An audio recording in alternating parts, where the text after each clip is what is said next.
Bonjour à tous, voici l'histoire de la sorcière verte à mal au ventre.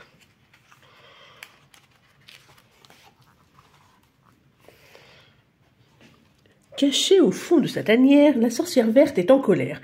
Elle crie, elle tonne, elle vocifère. « Nom d'un petit chapeau pointu, cela suffit, je n'en peux plus !» La sorcière verte a mal au ventre, et c'est pour cela qu'elle crie tant. Ça fait 7 jours qu'elle est bloquée, qu'elle ne va pas au cabinet. Elle voudrait bien se libérer de son gros ventre tout gonflé, mais rien ne sort de son derrière. Juste de l'air et de l'air.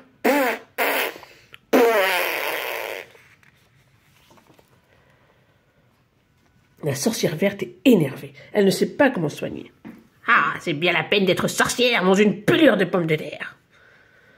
Elle a pourtant tout essayé. Bave de crapaud, pâte d'araignée, jus d'escargot, limace pilée, lait d'asticot, rat écrasé. Mais rien n'y fait, pas une crotte. Pas la peine de baisser culotte, hein. Par les chaussettes de ma grand-mère, je vais mourir par mon derrière. Avant, sa peau était bien verte, comme une pomme pendant l'hiver. Mais aujourd'hui, elle est kaki. Ses yeux sont jaunes, sa langue aussi. Nom d'un pétard qui a pris l'eau. Mais je ressemble à un crapaud. Son ventre devient tellement gros que sa chemise et son tricot se déchirent de bas en haut, montrant son nombril et sa peau. Ses boutons sautent dans l'évier, sa jupe tombe sur ses pieds. Par les bretelles de mon grand-père, je vais finir nue comme un ver. Elle s'enveloppe dans les rideaux, cache son ventre et son derrière, prend son balai et son chapeau et sort enfin de sa tanière. Nom d'une souris sans queue ni tronc, je dois trouver une solution. Je vais aller voir le grand mage, celui qui vit dans les nuages. Alors elle saute sur son balai, mais il ne peut pas décoller. Alors elle s'énerve, elle crie, elle tape du pied, mais le balai, lui, il reste toujours posé. Par la barbe de tante Agathe, envole-toi ou je te tape. Le balai obéit enfin.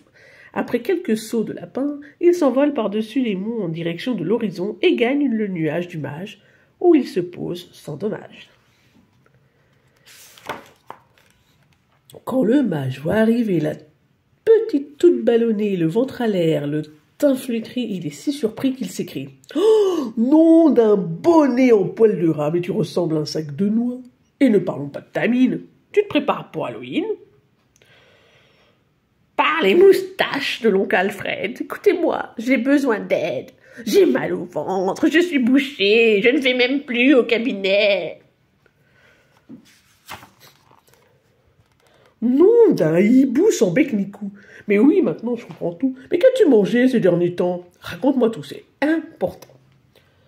Alors notre sorcière est étonnée, mais bon, elle répond sans hésiter. Oh, bah, des galettes, du saucisson, du pâté, du gras de cochon, du chocolat et des bonbons, du nougat et des macarons. Miam. Oh, mais je vois, lui dit le mage. Connais-tu le goût du potage? As-tu déjà mangé des fruits? Des pommes, des oranges, des kiwis, des poires et des mandarines, des fraises, des prunes, des clémentines. Notre sorcière est ébahie. Elle a déjà vu tous ces fruits, mais elle n'a jamais eu l'idée d'en manger, mais même de goûter. Non, d'une cabane en chocolat, ça a quel goût ces choses-là? Alors le mage fait le grand cirque à coups de baguette magique. Il organise une belle ronde de fruits et de légumes du monde. À chaque tour, elle doit goûter au fruit qui est là, sous son nez. Elle croque une fraise, un abricot, une cerise et un pruneau. Oh, par les 2 pattes de mon dindon, mais c'est aussi bon que mes bonbons. Pendant ce temps, dans le chaudron, cuisent les poireaux, le potiron, les courgettes et le céleri, les oignons, l'ail et le persil. Oh, par les babines de mon chavert, que ça sent bon, dit la sorcière. Alors à table, lui dit le mage, mangeons la soupe et le fromage. Sitôt après le déjeuner, la sorcière va au cabinet. Et la surprise, elle fait 3 crottes 3 très jolies petites grottes. Oh, nom d'une queue de chauve-souris, c'est magnifique, je suis guérie. Elle saute, elle danse, elle dit merci. Elle prend son balai et sourit. Au revoir, mon ami le mage, je vais quitter votre nuage et rentrer chez moi, cultiver un gigantesque potager. Et voilà la fin de l'histoire. N'hésitez pas à venir liker et surtout à vous abonner. Merci et à la prochaine.